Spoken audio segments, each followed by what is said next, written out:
Hello friends, welcome to our channel study for judicial services. ये lecture 3 है। इस lecture में हम लोग सबसे पहले एक रिवीजन करेंगे लेक्चर 1 एंड लेक्चर 2 का। ये इम्पोर्टेंट इसलिए क्योंकि आज के लेक्चर में हम लोग प्रीवियस ईयर क्वेश्चंस डिस्कस करेंगे about primitive understanding of international law, जिसमें एवोल्यूशन से क्वेश्चन होंगे, जिसमें आपके नेचर से क्वेश्चन होंगे और भी कुछ एडवांस क्वेश्चंस भी होंगे, वो हम लोग डिस्कस करेंगे। फिर फाइनली नेक्स्ट लेक्चर में, लेक्चर जो 4 होगा, उसमें हम लोग relationship of international law with municipal law discuss करेंगे। And finally if possible lecture 4 में ही हम लोग प्राइवेट इंटरनेशनल लॉ के बारे में भी जानेंगे एंड ये भी देखेंगे कि कैसे वो इंटरनेशनल लॉ से अलग है, डिस्टिंक्ट है। ओके, तो चलिए हम लोग स्टार्ट करते हैं।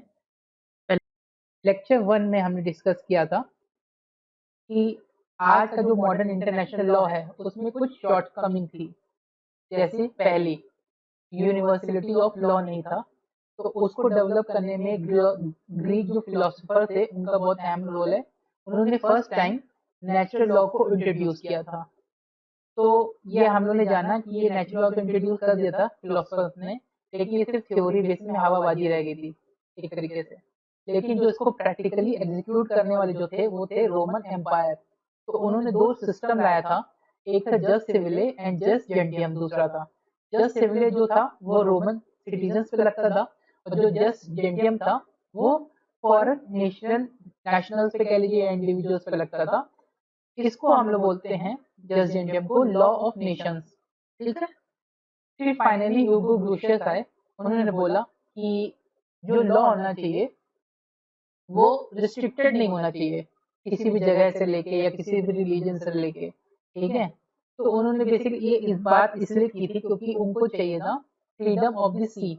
वो एडवोकेट करते थे कि जो हमारा सी रूट नेविगेशन होना चाहिए वो फ्री होना चाहिए, ना कि किसी एक या दो या कुछ कंट्रीज के पास ही इसका एक मोनोपोली हो। ठीक है। तो इसमें हमने जाना कि सिर्फ यूरोपियन कॉन्टिनेंट तक कोई रिस्ट्रिक्शन नहीं होगी, सिर्फ क्रिश्चियनिटी की तक रिलीजन से रिस्ट्रिक्शन नहीं होगी। लॉ ऐसा होना चाहिए जो एप्लीकेबल टू ऑल हो। फिर उन्होंने नेचुरल लॉ का ही दामन थामा। उन्होंने बताया क्योंकि जो ह्यूमंस थे वो हर जगह हैं, उनको एक क्रिटिकल थिंकिंग का एक करने का प्रोसेस पता है, रीजनिंग करने की पावर है, उनको पता है क्या गुड है क्या बैड है। ठीक है। तो उन्होंने कहा जो नेचुरल लॉ था कि ये है एप्लीकेबल टू ऑल प्लेसेस। ठीक है। सेकंड थिंग हमने जो शॉर्टकमिंग जानी थी वो थी सॉवरेन स्टेट। तो हम लोगों ने इसमें सबसे पहले जो समय देखा था मिडिवल पीरियड, उसमें हम लोगों ने जाना था जो चर्च है वो लॉ बनाता है, लेकिन जो लॉ बनाता है वो रिलीजियस बेसिस पे होता था। मतलब जो उस टाइम के जो क्रिश्चियन भगवान होंगे, क्रिश्चियन गॉड होंगे, वो जो बताएंगे वैसे ही होगा। जैसे कि आज के टाइम हम लोग जानते हैं कि यूरोपियन नेशंस में काफी जगह अबॉर्शन को गलत माना जाता है। वो ऐसा क्यों? क्योंकि उनके गॉड की नजर में जो अबॉर्शन है वो सिन है। ठीक है। तो पहले ऐसे चलता था, लेकिन चर्च के बाद जब चर्च कमजोर हो रही थी तो सेंट थॉमस एक्विनास आए, उन्होंने कंडीशनली सही लेकिन ह्यूमन मेड लॉ को एक्सेप्ट कर लिया था। हालांकि उन्होंने ये बोला था कि जो डिवाइन लॉ होगा, ओके, जो law commanded by the God होगा उसके अगेंस्ट नहीं होना चाहिए ह्यूमन मेड लॉ। ठीक है। अगर होगा तो हम उसको स्क्रैप कर देंगे। लेकिन हम फिर देखते हैं कि सॉवरेन स्टेट के लिए 5 स्कॉलर्स का बहुत बड़ा कंट्रीब्यूशन होता है। जैसे मैकियावेली हो गए, ह्यूगो ग्रोशियस हो गए, हॉब्स हो गए, लॉक हो गए, रूसो हो गए। तो इन 5 लोगों ने बेसिकली एक ब्रीफ में बताया तो उन्होंने बोला कि जो लॉ बनाएगा वो एक एसोसिएशन बनाएगा। एसोसिएशन कौन होगा? वही जो आदमी लोग होते हैं, जो ह्यूमंस होंगे। ठीक है। जैसे हम देख सकते हैं आज का जो पार्लियामेंट है उसमें एमपीज होते हैं, वही लॉ बनाते हैं, ह्यूमन मेड लॉ बेसिकली। लेकिन वो किसके थ्रू बनाएंगे? एक एसोसिएशन। तो इसी एसोसिएशन को हम लोगों ने स्टेट बोला, और ये स्टेट इंडिपेंडेंट था, ठीक है। और इसके ऊपर खुद ये लॉ नहीं एप्लीकेबल होता था, ये इन्फोर्स कराते थे, ठीक है। और जो ये नहीं कर पाएगा, जो ये कमांड को फॉलो नहीं करेगा, उसके ऊपर सैंक्शन लगेगा।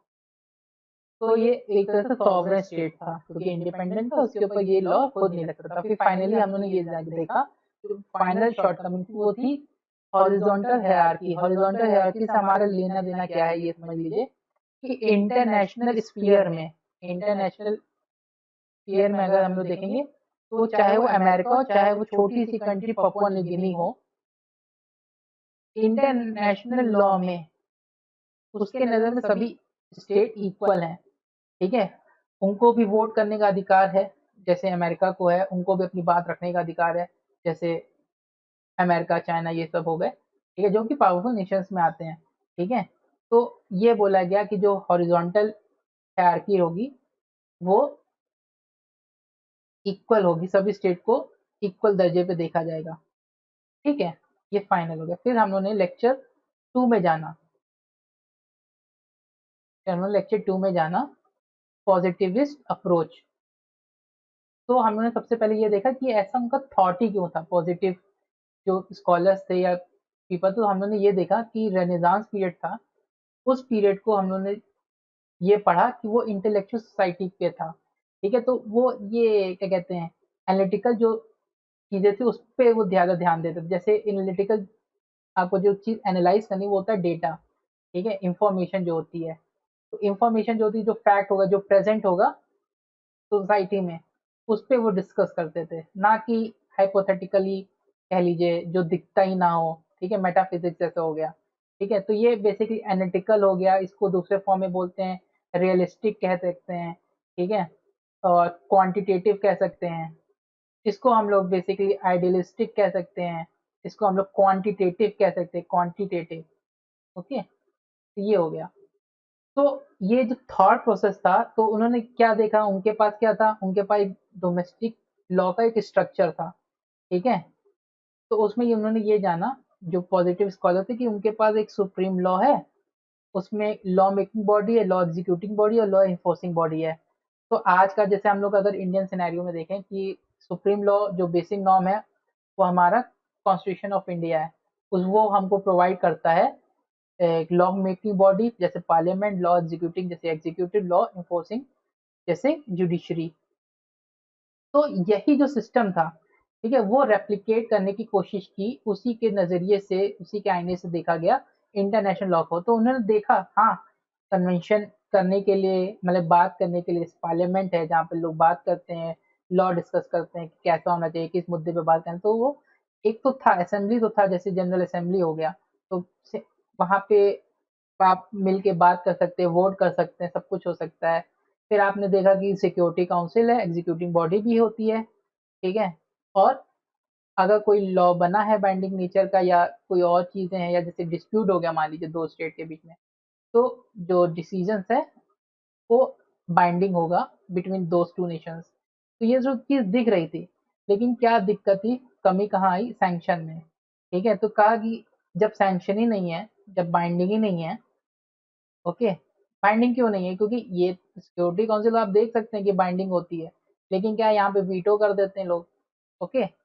तो कैसे पहुंचेंगे, तो क्या है, जब बाइंडिंग ही नहीं है चीजें, आप इन्फोर्स ही नहीं करा सकते हो, तो वो कंट्रीज के ऊपर बेसिकली बेस हो जाता है कि उसको फॉलो करना है या नहीं करना है, ठीक है। तो जब कोई चीज करनी है या ना करनी, तो बेसिकली उनकी मॉरलिटी पे है, ठीक है, उनके गुड जेस्चर पे कि उनको फॉलो कर लिया, नहीं करना नहीं किया, ठीक है। अगर सैंक्शन होता तो उनको फोर्स कर सकते थे, आप बाइंड कर सकते थे कि आप उनको फॉलो करिए, नहीं तो आपको पनिश किया जाएगा, ऐसा नहीं था, लेकिन उनकी नज़र में, ठीक है, क्योंकि सैंक्शन नहीं दिखता था। लेकिन हम लोगों ने जाना कि वही बात, कि जो इंटरनेशनल लॉ था बहुत प्रिमिटिव नज़रिए से देखा गया था उस टाइम के स्कॉलर्स के, जैसे ऑस्टिन हो गए, स्टार्क हो गया, हॉलैंड हो गए, ठीक है। तो बहुत ही प्रिमिटिव नज़र से देखा गया, क्योंकि हम लोगों ने ये जाना था कि इंटरनेशनल लॉ बहुत ही डायनामिक है।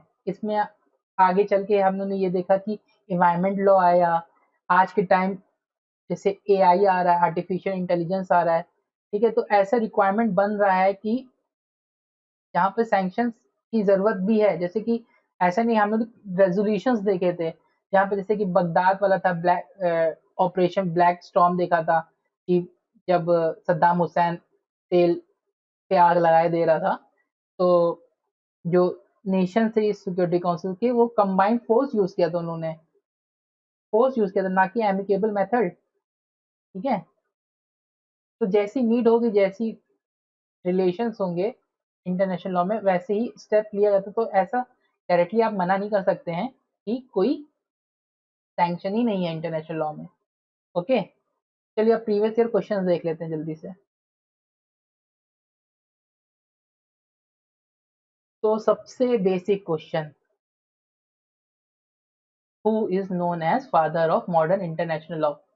आपको पता है, अगर आपने लेक्चर देखा है या अभी रिवीजन में जो देखा है, उसमें आप ये कह सकते हैं ह्यूगो ग्रोशियस वाज और is known as father of modern international law. Okay, लेकिन क्वेश्चन की डिफिकल्टी कभी कभी बढ़ा दी जाती है, जैसे ये टर्म है इसको चेंज कर दिया जाता है। तो आपसे पूछ जाएगा who is the father of जस जेंटियम। तो सबसे पहले आपको तो इसी का मतलब पता होना चाहिए, तभी आप इसको क्रैक कर सकते हैं। तो इसका मतलब हो गया law of nation. Okay, law of Nations का मतलब हो गया इंटरनेशनल लॉ। तो इवेंचुअली तो इंटरनेशनल लॉ की बात कर रहे हैं, तो वही बात, यही क्वेश्चन है, ठीक है, अदर फॉर्म में। तो इसका भी आंसर ह्यूगो ग्रोशियस हुआ।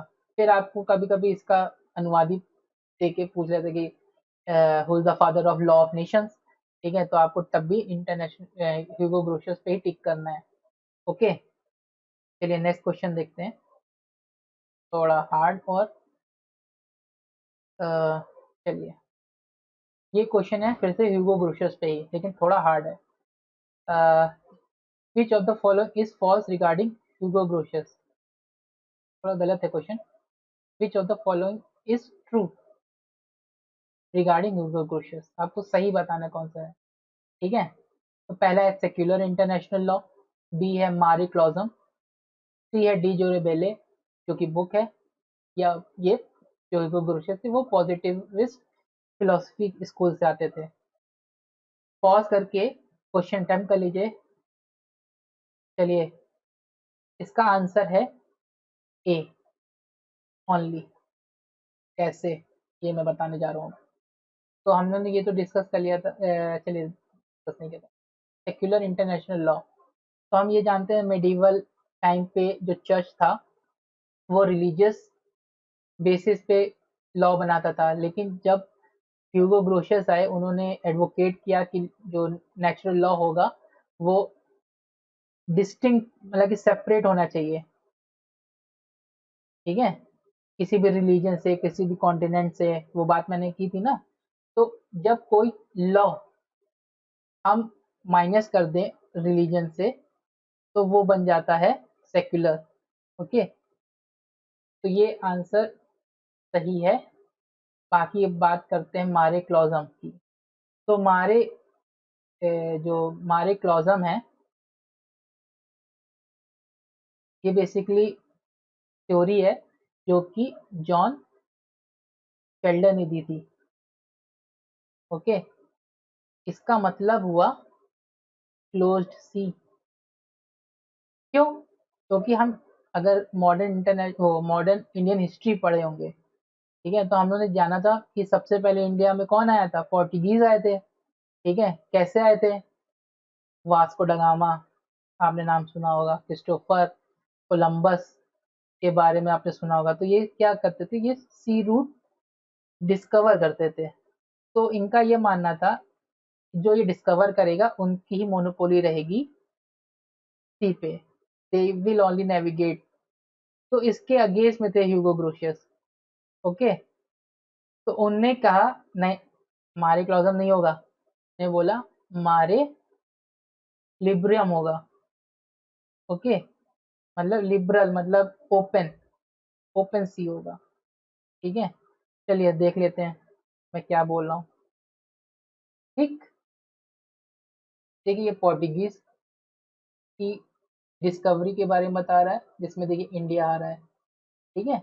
और ये स्पेनिश है, स्पेन। ये पैसिफिक ओशन पूरे उनके नेविगेशन में था, और जो ये है पोर्टुगीज का जो इंडियन ओशन हो गया या साउथ अटलांटिक का उस टाइम पे था, तो ये उनके कब्जे में था, तो उसके अगेंस्ट में थे। उन्होंने इसीलिए फ्रीडम ऑफ द सी के बारे में बात की थी। लॉ जो है होना ऐसा चाहिए जो सभी जगह एप्लीकेबल हो, ठीक है। फिर हम लोग देखते सी, डी जेरो बेले, ठीक है। डी जोरे बेले नहीं था, उनने ये नहीं दिया था। इसका मतलब हुआ, डी जेरो बेले का मतलब हुआ लॉ ऑन वॉर। सिर्फ उनने क्या बोला था, डी, उनने मतलब हुगो ग्रोशम ने क्या बोला था, डी जोरे पेले एक पेसिस, का मतलब हुआ law on war and peace, ठीक है। चलिए, लास्टली हम ये जानते हैं कि ह्यूगो ग्रोशियस पॉजिटिविस्ट नहीं थे, पॉजिटिव स्कूल से नहीं आते थे, वो नेचुरलिस्ट थे। नेचुरल लॉ के बारे में बताया था एडवोकेट, तभी तो वो लॉ हर जगह एप्लीकेबल हो सकता है, ठीक है। तो only A is the correct answer. Next देखते हैं जो क्वेश्चन होगा आपके डेफिनेशन बेसिस पे। चलिए फिर एक जनरल डेफिनेशन देख लेते हैं कि कई लोगों ने कई बातें इंटरनेशनल लॉ के बारे में दी है, इंटरनेशनल लॉ की डेफिनेशन दी है। अगर ऑन एवरेज देखा जाए तो क्या चीज़ कॉमन है, तो वो कॉमन है, पहला बॉडी ऑफ रूल्स, फिर है मेंबर ऑफ इंटरनेशनल कम्युनिटी, मतलब कि मेंबर जो कि स्टेट्स होंगे, और ऑब्लिगेशन होगा स्टेट पे जो भी ये रूल, जो बॉडी ऑफ रूल है उसको फॉलो करने का। साथ में इसमें ये बोला हुआ है कि जो ऑब्लिगेशन सिर्फ स्टेट की नहीं होगी, इंटरनेशनल ऑर्गेनाइजेशन की भी होगी, इंडिविजुअल की होगी। अब मैं समझा दे रहा हूँ क्या है सिंपल में। बॉडी ऑफ रूल से मतलब है,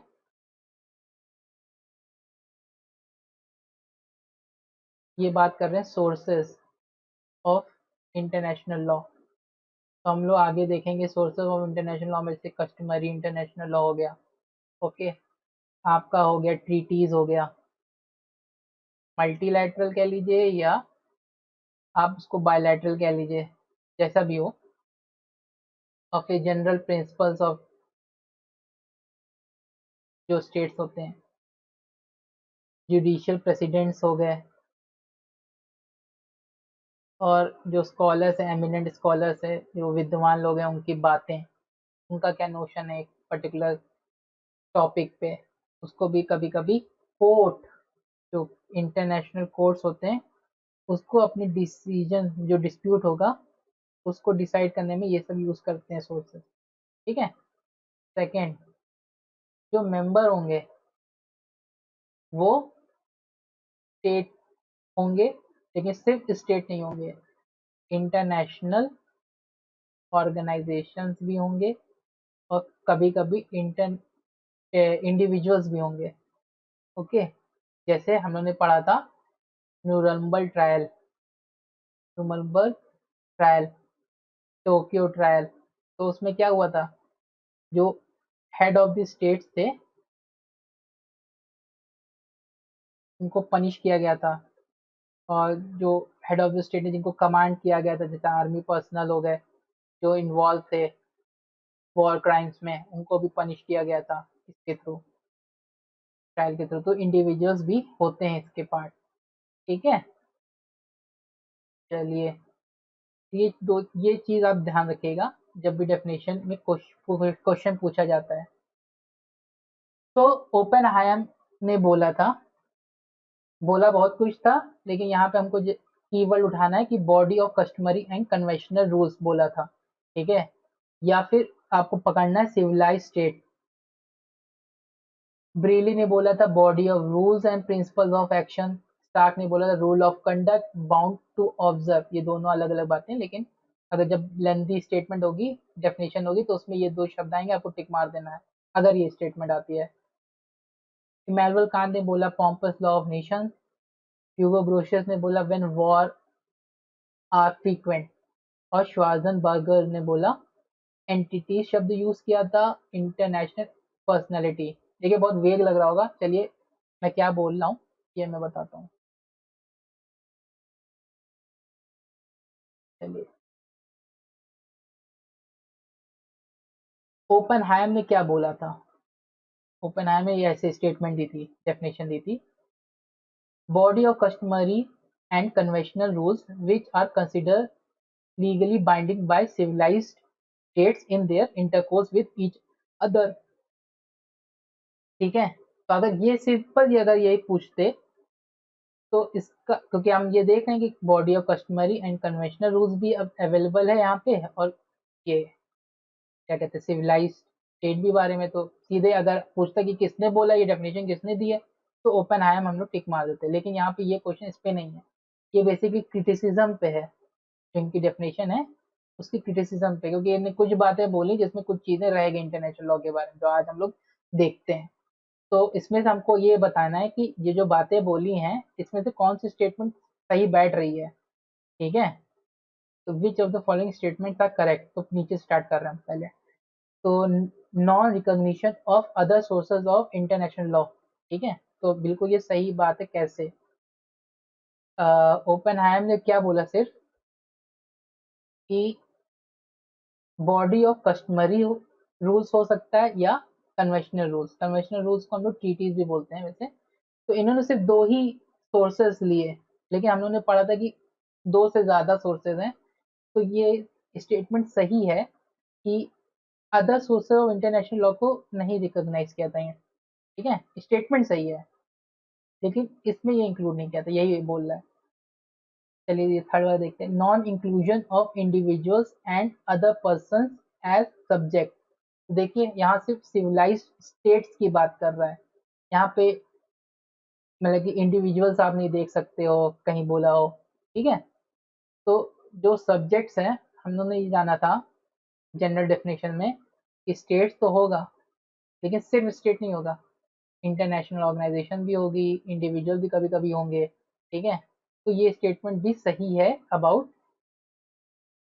कह लीजिए कि क्रिटिसिज्म सही है अबाउट ओपनहाइम की डेफिनेशन। फिर सेकंड देखते हैं, insistence of inclusion of civilised states only. तो ये भी वही बात है, सब्जेक्ट्स की बात कर रहा है कि ये सिविलाइज्ड स्टेट की बात कर रहे हैं और किसी की बात नहीं कर रहे हैं, तो ये भी बात सही है ओपनहाइम की। ठीक है, लेकिन ये स्टेटमेंट गलत है। ओके, क्योंकि ये सॉवरेंटी की बात कर रहे हैं, ये स्टेटमेंट आप पढ़ेंगे तो इसमें सॉवरेंटी आएगी क्योंकि बाइंडिंग वाइंडिंग है। तो अगर क्वेश्चन का आंसर होगा तो 2, 3 and 4 is the correct answer. Okay, चलिए नेक्स्ट देखते हैं, which of the following is the definition of international law given by Brierly. ठीक है, ये भी डेफिनेशन पे क्वेश्चन है, ये पूछ रहे हैं कि ब्रीली ने कौन सी डेफिनेशन दी थी इंटरनेशनल लॉ के बारे में। ठीक है, तो आप सब कुछ पढ़ेंगे, पूरा पढ़ेंगे, पढ़ लीजिएगा, इंपॉर्टेंट है, कभी कभी मिस कैलकुलेशन हो जाती है। तो यहाँ आप देख रहे हैं body of rules and principles of action, ये की पॉइंट था, इसको हमको पकड़ना है और ये जैसे मिल जाए पता चल जाएगा अब ये ब्रेली है, ये ब्रेली ने डेफिनेशन दी है और इसका आंसर बी होगा फिर। ठीक है, कोई इसमें झंझट नहीं है। चलिए नेक्स्ट क्वेश्चन देखते हैं, ये डेफिनेशन है फिर से, इसने बोली, ये आते हैं, the body of law which is composed for its greater part of the principles and rule of conduct which the states feel themselves bound to observe। ठीक है, international law is defined as above by, कौन ऐसा बोला है? तो इसमें ये देखिए अनोखा क्वेश्चन इसलिए है क्योंकि इसमें चार ऑप्शन दिया है। ठीक है, इसमें से none of the above answer है, क्योंकि ये स्टेटमेंट अभी के लिए इसमें कोई नहीं बोला है, लेकिन जो स्टेटमेंट एक्चुअल में जिसने दिया वो है स्टार। ठीक है, स्टार्क ने दिया, तो ये कीवर्ड है इसका, बाउंड टू ऑब्जर्व। ठीक है, आप अपने जब कोई टेक्स्ट बुक रीड करेंगे या कोई सोर्स मटेरियल आप रीड करेंगे, तो जहां जहां आपको डेफिनेशन मिलेगी आप उसका खुद ही की वर्ड या सेंटेंस बना लेंगे। ओके, और उसको आप रट लेंगे एक जगह बना के, जब भी क्वेश्चन ऐसा पूछा जाएगा तो आप उसको मार्क कर सकते हैं। ठीक है, चलिए। The purpose of international law is to form a framework within which international relations can be conducted and to provide a system of rules facilitating the international intercourse and a matter of practical necessity. It has and will operate as a legal system even when wars are frequent. This statement is attributed to, ये किसने statement basically बोली ये पूछ रहा है। तो हमने इस बताया था जो कीवर्ड है वो है वॉर्स आर फ्रीक्वेंट। ठीक है, ये है। ये किसने बोला था? ह्यूगो ग्रोशियस ने। ओके, कैसे आपको, मैंने पहले बोला कीवर्ड बना लीजिएगा जहाँ जहाँ आपको डेफिनेशन मिलेगी और उसको रट लीजिएगा। ऐसे क्वेश्चंस आएंगे आपको उसको टिक करना है। ओके, चलिए अब निकलते हैं डेफिनेशन के आगे। कभी कभी क्वेश्चन पूछ लिया जाता है कि ये बातें किसने बोली थी, बड़ी बड़ी जो बातें बोली थी ये किसने बोली थी। ठीक है, जैसे एक बड़ी बात बोल दी, who was of the opinion that customary international law is part of common law. ठीक है, हमको इसके बारे में डिटेल नहीं पढ़ना है कंपटीशन में। सीधा आंसर है इसका विलियम ब्लैकस्टोन।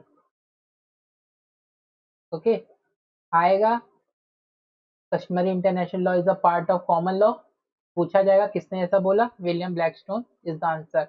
और कोई भी नाम होगा उसको नहीं टिक कर देना।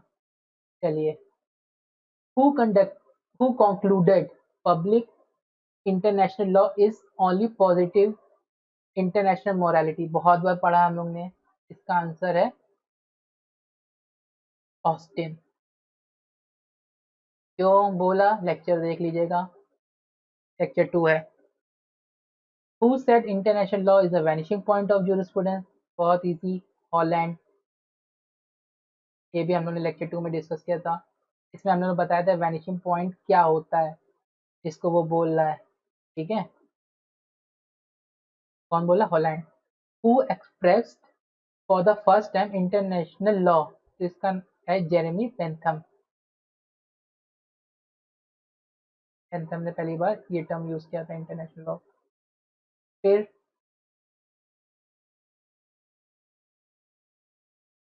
Who said international law is a weak law, तो इसका आंसर है स्टार्क। भाई साहब घबरा गए थे, जो ऑस्टिन हॉलैंड ने बोला उनको लगा कि हाँ भाई बात तो सही बोल रहा है। ठीक है, तो उनके नज़र में ये हो गया वीक लॉ, क्योंकि उनको भी सैंक्शन दिख ही नहीं रहा था। उन्हें इनके नज़र में लॉ तो था लेकिन वीक था। ठीक है, चलिए देखते हैं हम लोग।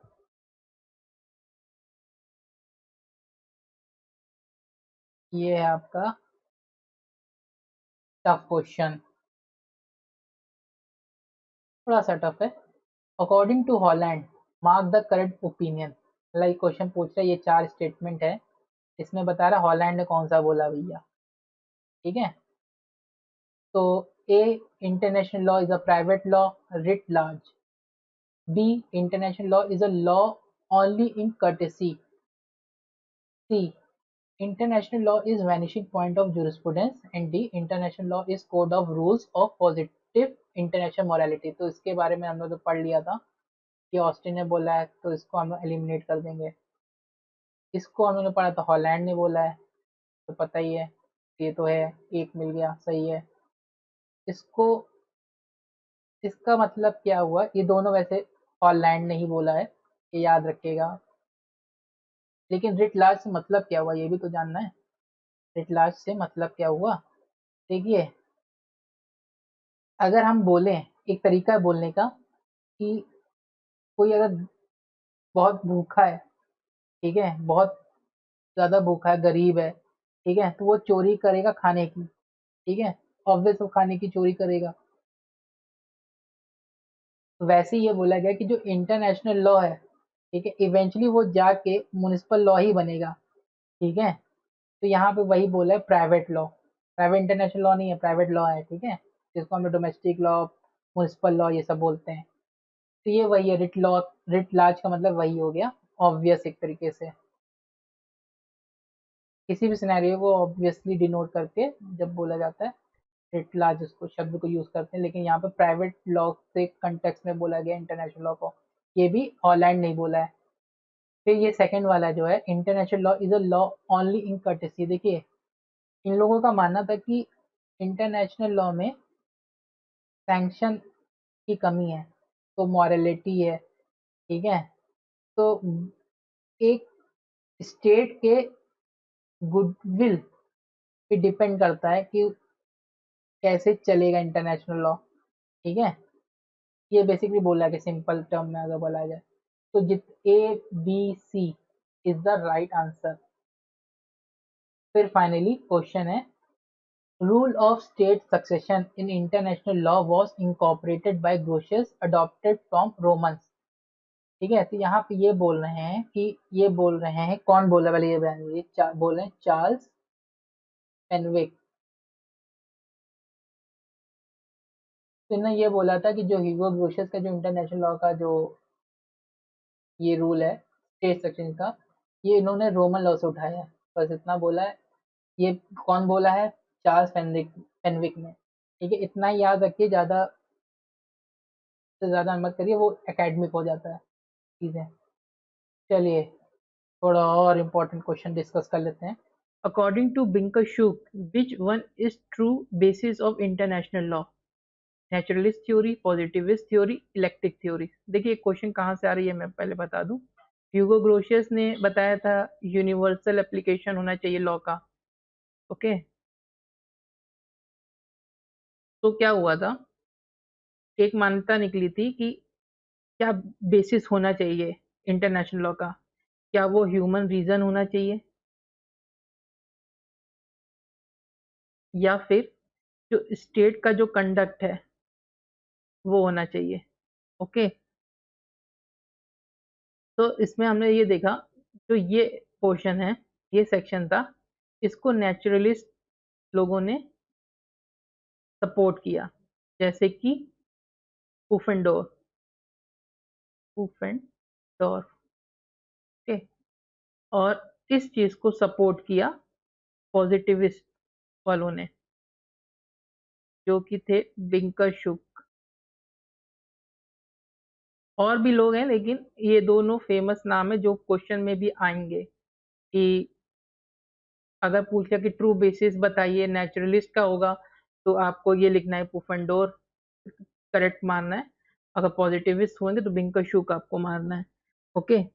तो इनका ये मानना था कि जो लॉ है वो पार्ट ऑफ नेचुरल लॉ ही है, ठीक है। जो भी ह्यूमन रीजन करता है, it will be international law, या कह लीजिए लॉ ही, लॉ के बारे में था बात, ठीक है। लेकिन यहाँ पे ये कहा कि हम इस नोशन को नहीं मानेंगे, ये नोशन गलत है।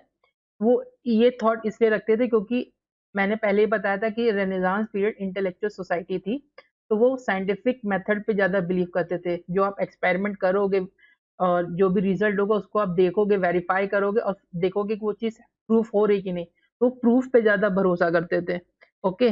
तो इनका मानना था कि international law wasn't the term of concept derived from international law, rather concerned with what state actually do, what state actually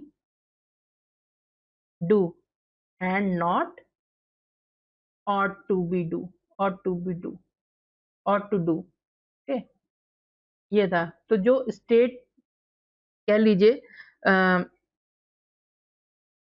agreement करती है या टीटी अग्रीमेंट जैसे कर लेती है, टीटी फॉर्म में जो एग्रीमेंट होते हैं, भले वो मल्टीलैटरल हो या बायलैटरल हो, या फिर कस्टम जो रिकॉग्नाइज कर लेती है, तो उन्हीं को ही हम लोग इंटरनेशनल लॉ का बेसिस मानेंगे, ठीक है, और ह्यूमन रीजनिंग को नहीं मानेंगे। तो ये था। और इलेक्ट्रिक जो थ्योरी है, ये एक तरह से कह लीजिए कि मिडिल पाथ अपनाती है। कुछ पोर्शन इसमें क्या कहते हैं, नेचुरलिस्ट के सपोर्टर्स वाली बात आती है, और कुछ इसमें पॉजिटिविस्ट के सपोर्टर वाली बात आती है, मतलब कि ऑट टू भी आता है इसमें, जो एक्चुअली टू डू होता है वो आती है बात, ओके। ऐसा इसका कोई सपोर्टर नहीं है। सपोर्टर पूछा जाएगा तो आपको इनका पूछा जाएगा, उफेंडोर और इनके हैं बिंकशूक। ओके, ये हो गया आपका सेकंड क्वेश्चन, ये फर्स्ट क्वेश्चन। सेकंड क्वेश्चन है which one of the following statement is not correct. तो ये जो चार स्टेटमेंट में हमको बताना है कि कौन सी स्टेटमेंट गलत है। ठीक है, तो पहला देख लेते हैं। Customary rules of international law are diminishing and being replaced by making treaties and convention. तो बात ये सही है कि मान लीजिए जैसे कस्टमरी इंटरनेशनल लॉ है। ओके, एक कस्टमरी इंटरनेशनल लॉ है। कस्टमरी इंटरनेशनल लॉ जैसे फॉर एग्जांपल जब तक स्टॉकहोम नहीं आया था, जैसे स्टॉकहोम नहीं आया था, Stockholm convention was first convention of environment law. Okay, environment law पे पहला एक कह लीजिए स्टेप था। तो जब तक ये नहीं आया था तो कह सकते हैं कि एनवायरनमेंट लॉ वाज एक तरह से कस्टमरी प्रैक्टिस थी कि हमको एनवायरनमेंट को बचाना है। ठीक है, तो वैसे ही जब अर्थ समिट हुआ या हम लोगों ने और भी कोई बाइंडिंग एग्रीमेंट जैसे पेरिस एग्रीमेंट हुआ, हम लोगों ने इसको क्या कहते हैं रेक्टिफाई कर लिया। तो ये एक तरह से एक तरह से कह लीजिए अब ये कस्टमरी इंटरनेशनल लॉ नहीं रह गया। ठीक है, क्योंकि ये ट्रीटी के फॉर्म में आ गया है। तो जैसे जैसे ट्रीटी बढ़ेगी और कस्टमरी इंटरनेशनल लॉ रिकॉग्नाइज होगा, वैसे वैसे आप जान सकते हैं कि कस्टमरी इंटरनेशनल लॉ रिड्यूस होगा। तो वही ये बात कर रहा है यहाँ पे। ओके, ये सही है। States do not deny the existence of international law. ये भी बात सही है, अगर डिनाई कर रही होती तो आज इंटरनेशनल लॉ को इतनी इंपॉर्टेंस नहीं मिल रही होती। ओके, ये बात भी सही है। और हम लोग को ये भी ध्यान रखना है कि जो भी हम लोग क्वेश्चन अटेम्प्ट करेंगे वो जैसे इंटरनेशनल लॉ के बारे में, तो आप ब्लडली उसको इग्नोर नहीं कर देंगे कि आप एक खुद ही पॉजिटिविस्ट सोच वाले हैं तो आप पॉजिटिविस्ट थॉट अप्लाई कर देंगे। आपको एक न्यूट्रल थॉट लेके चलना है। ऐसा नहीं कि कंप्लीटली आपको डिनाई कर देना है इंटरनेशनल लॉ के बारे में, क्योंकि वो क्वेश्चन ही इंटरनेशनल लॉ पे अगर आप डिनाई करें तो क्या फायदा उस पढ़ने का उसका। ओके, तो सेकंड वाला भी सही है। The great limitation of international law is that it can not interfere with in the domestic jurisdiction of state. देखिए ये भी सही है।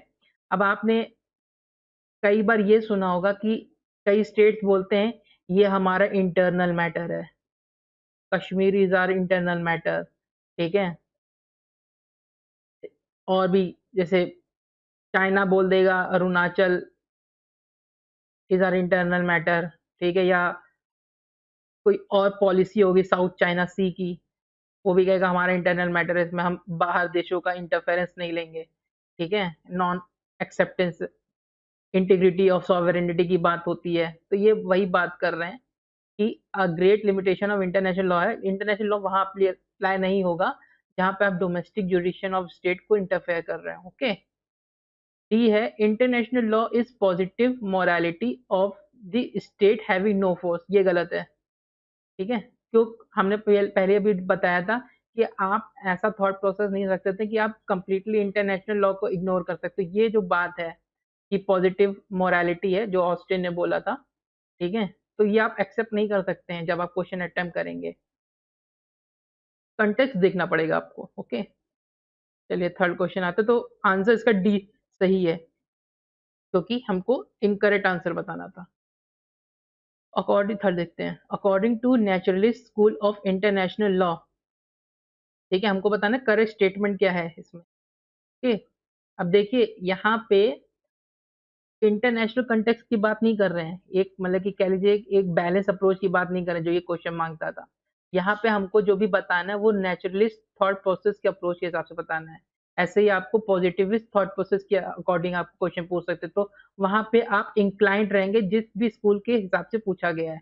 ठीक है, तो यहाँ पे नेचुरलिस्ट स्कूल के हिसाब से पूछा गया तो आपको जो थॉट प्रोसेस होगा वो इंक्लाइंड होना चाहिए उनके थॉट से। ओके, तो चलिए फर्स्ट क्वेश्चन देखते हैं। Rule of international law denotes the ideal law founded on the nature of man as reasonable being। तो यहाँ पे जो पकड़ने वाली बात है वो है आइडियल लॉ। तो ये बात सही है। हमने ये बताया था कि जो पॉजिटिविस्ट होते हैं वो रियलिस्टिक थॉट पे बिलीव करते हैं, जो चल रहा हो, जो प्रैक्टिकल हो, प्रैग्मेटिक हो। लेकिन जो नेचुरलिस्ट थे वो आइडियलिस्टिक थे, ठीक है। वही बात, ऑट टू बी, हमको इन्वायरमेंट बचाना है। जब तक हम इन्वायरमेंट से उसको हम लोग एक तरह से उसको रिकॉग्नाइज नहीं कर रहे, लेकिन उससे पहले भी एक सोच होती थी कि इन्वायरमेंट बचाना है, ह्यूमन राइट बचानी है। ओके।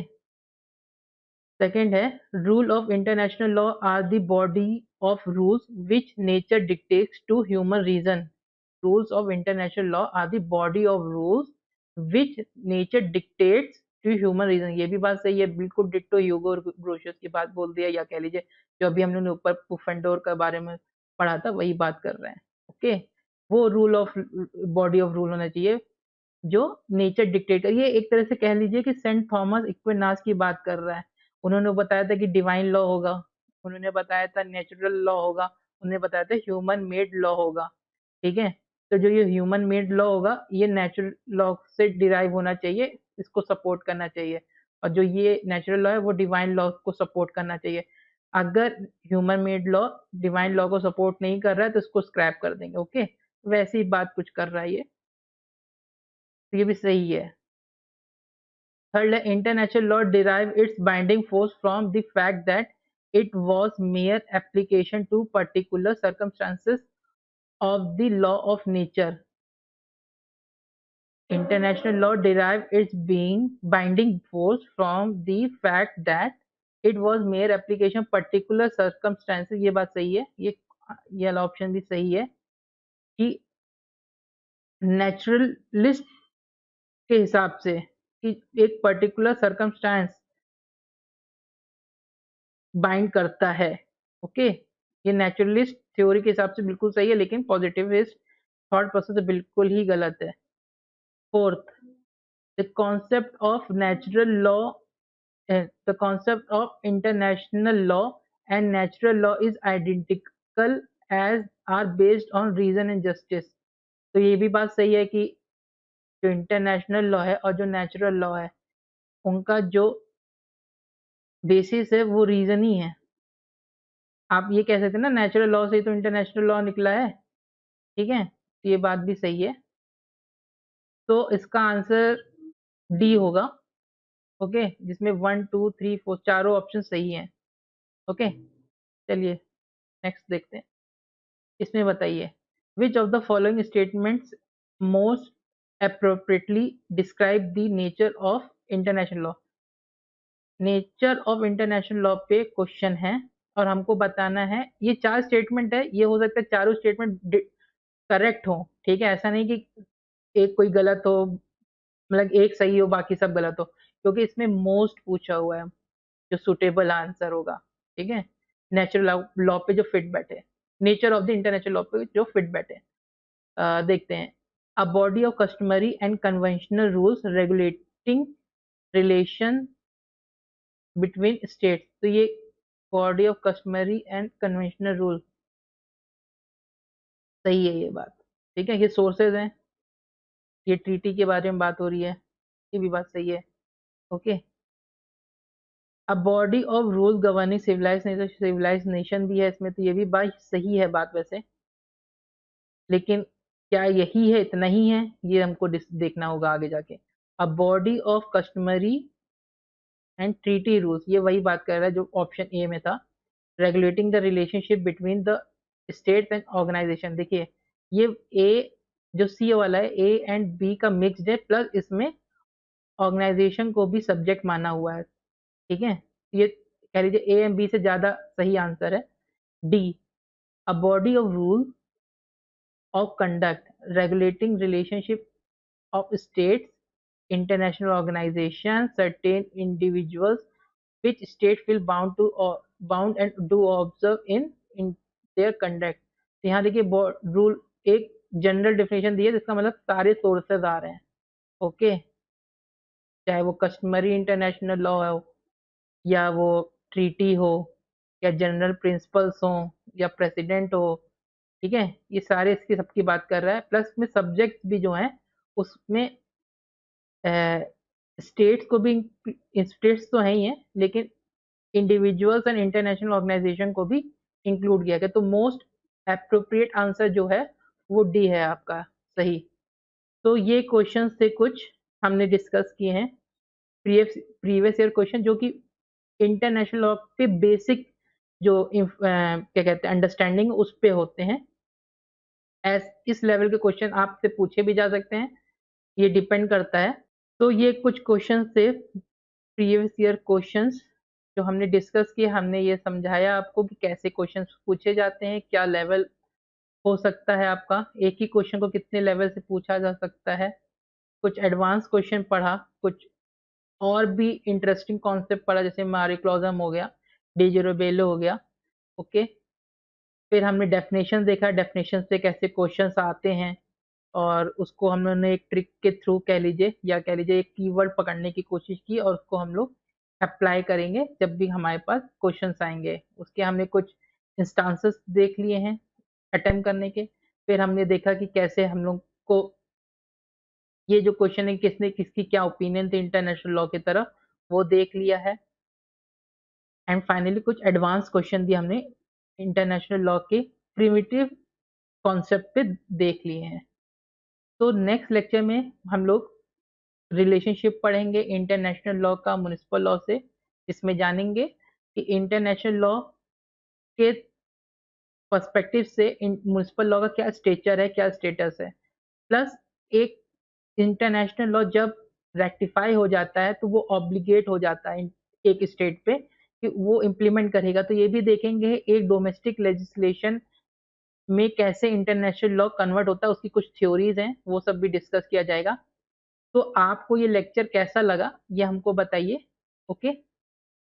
उम्मीद करता हूँ ये लेक्चर आपको अच्छा लगा हो। कोई दिक्कत होगी, आप कमेंट करके पूछ सकते हैं।